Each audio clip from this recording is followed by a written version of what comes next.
গতকালকে জামাতের আমির বলেছেন যে ২৪-এর যে আন্দোলন সেই আন্দোলনটা মূল আন্দোলন ছিল না, ওইটা একটা মহড়া ছিল, রিহার্সেল ছিল।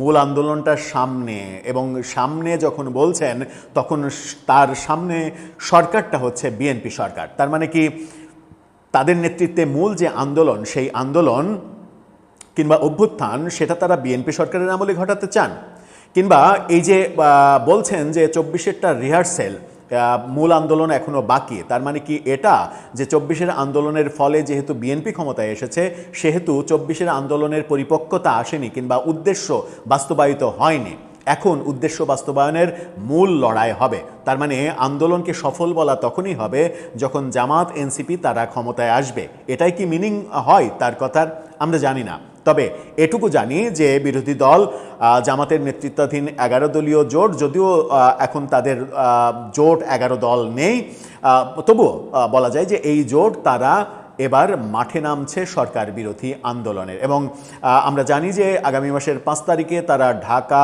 চট্টগ্রাম লং মার্চ করবে। সেই প্রজেক্টকে কেন্দ্র করে দেয়া হয়েছে হুমকি সরকারের উদ্দেশ্যে।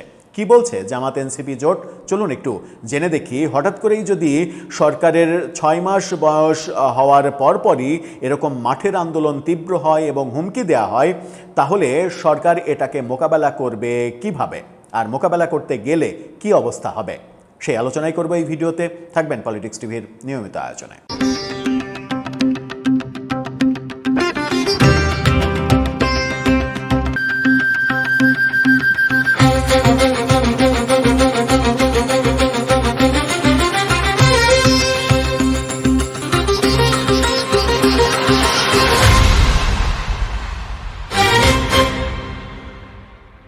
দর্শক, বলছিলাম জামাত এনসিপি জোটের লং মার্চ ৫ তারিখ, সেপ্টেম্বরের ৫ তারিখ ঢাকা থেকে চট্টগ্রাম, এবং ঢাকায় তারা সমাবেশের মাধ্যমে এই লং মার্চ কর্মসূচি শুরু করবে।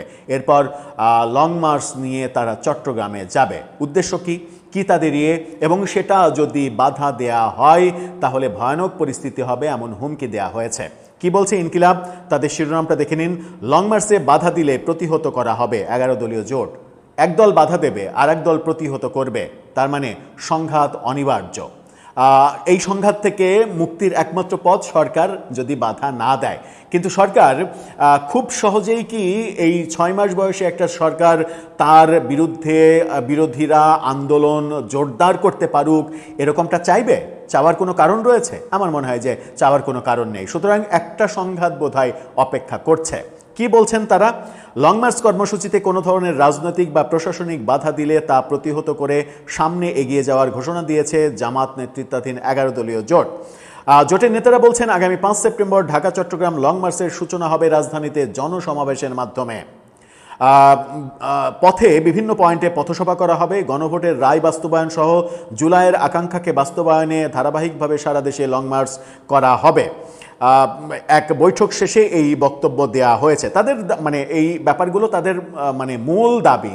এই মুহূর্তে দেশের মূল সংকট যেখানে বিদ্যুৎ, গ্যাস অর্থাৎ জ্বালানি সেক্টরে মূল সমস্যা, সেগুলো তাদের কিন্তু প্রায়োরিটি দাবি না। তাদের প্রায়োরিটি দাবি হচ্ছে গণভোট বাস্তবায়ন করতে হবে, জুলাই সনদ বাস্তবায়ন করতে হবে, এবং যেগুলো বাস্তবায়ন করলে তাদের রাজনৈতিক ফায়দা হাসিল করা সম্ভব হবে সেগুলো নিয়ে তারা লং মার্চ করছে। অথচ দেশের প্রত্যেকটা মানুষ তাদেরকে সমর্থন দিত, অন্তত এই কর্মসূচিকে সমর্থন দিত যদি তাদের প্রধান এবং একমাত্র এজেন্ডা হতো জ্বালানি সমস্যা সমাধানে সরকারের উদরপিণ্ডি বুদর ঘাড়ে চাপানোর যে বিভিন্ন কর্মকর্তা কিংবা গুরুত্বপূর্ণ ব্যক্তিদের প্রয়াস, সেই প্রয়াসটার বিরুদ্ধে কিংবা এর সমাধানের প্রকৃত দাবিতে তারা যদি আন্দোলন করত, তাহলে আমার মনে হয় যে সাধারণ জনগণ এই আন্দোলনটাকে সমর্থন করত।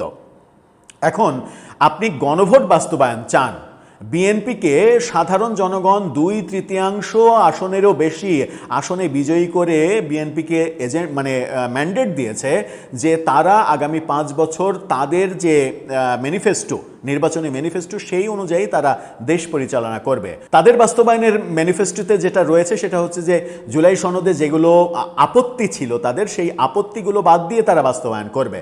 তো সেই আপত্তিগুলোর জায়গা তো অনেকগুলোই আছে যেগুলো তারা বাস্তবায়ন করবে না, এটাই স্বাভাবিক। এবং সেই ম্যান্ডেটটা তারা পেয়েছে এবং তারা সেটাই বলছে।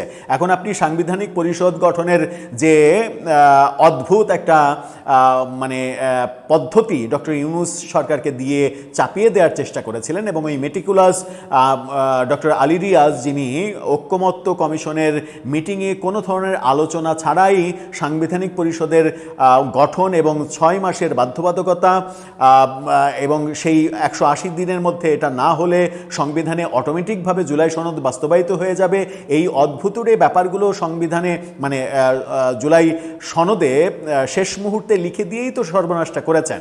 এখন এটা নিয়েই যদি থাকেন তাহলে মানুষের ভোগান্তি নিয়ে আপনারা ভাবছেন কখন? মানুষের ভোগান্তি নিয়ে ভাবেন। মানুষ এখন তেল গ্যাস এগুলো নিয়ে ভোগান্তিতে আছে, বিদ্যুৎ নিয়ে ভোগান্তিতে আছে, সেগুলো নিয়ে ভাবেন। সরকার প্রধান আপনাদের কাছে বিকল্প যে মানে প্রস্তাবনা সেগুলো দিতে বলেছে, সেগুলো দেন, সরকারের সঙ্গে আলোচনা করেন। সরকার যদি সেগুলো না মানে সেগুলো নিয়ে আন্দোলন করেন। এখন আন্দোলনের এজেন্ডা যদি গণভোট মানে বাস্তবায়ন করতে হবে, সাংবিধানিক পরিষদ গঠন করতে হবে, তাহলে হলো না। কারণ বাংলাদেশের জনগণ বিএনপিকে 2/3 আসনে বিজয়ী করেছে, তাদেরকে ম্যান্ডেট দিয়েছে এবং ম্যান্ডেট দিয়েছে তাদের নির্বাচনী ম্যানিফেস্টো অনুযায়ী। এখন যদি আপনি বদিউল আলম মজুমদারের সেই জরিপ নিয়ে পড়ে থাকেন যে দেশের 74% মানুষ পিআর পদ্ধতিতে ভোট চায়, পিআর পদ্ধতি দেশের 1% মানুষ বোঝেই না, আর তিনি বলে দিলেন 70-75% মানুষ পিআর পদ্ধতিতে ভোট চায়। এইসব জরিপের আলোকে যদি আন্দোলনের কর্মসূচি সাজান তাহলে সেখানে জনসম্পৃক্ততা তৈরি করতে সমস্যা হবে। কারণ শুধুমাত্র রাজনৈতিক সমর্থকরা কোনো আন্দোলনে মতামত দিলে সেই আন্দোলন কখনো সফল হয় না যদি সেখানে সাধারণ মানুষের সম্পৃক্ততা না থাকে। যেমনভাবে 24-এর আন্দোলন সফল হয়েছিল সাধারণ মানুষের সম্পৃক্ততার কারণে। ওই সম্মুখ সারির জুলাই যোদ্ধারা আন্দোলন সফল করেনি, সারা দেশের সাধারণ মানুষ স্বতঃস্ফূর্তভাবে তারা অংশগ্রহণ করে আন্দোলনটাকে সফল করেছে। সুতরাং আমাদের সামনে একেবারে জলজ্যান্ত একটা উদাহরণ রয়েছে। আমার মনে হয় যে ইতিহাস থেকে আমাদেরকে শিখতে হবে এবং রাজনীতিবিদদের অনেক বেশি শেখা উচিত।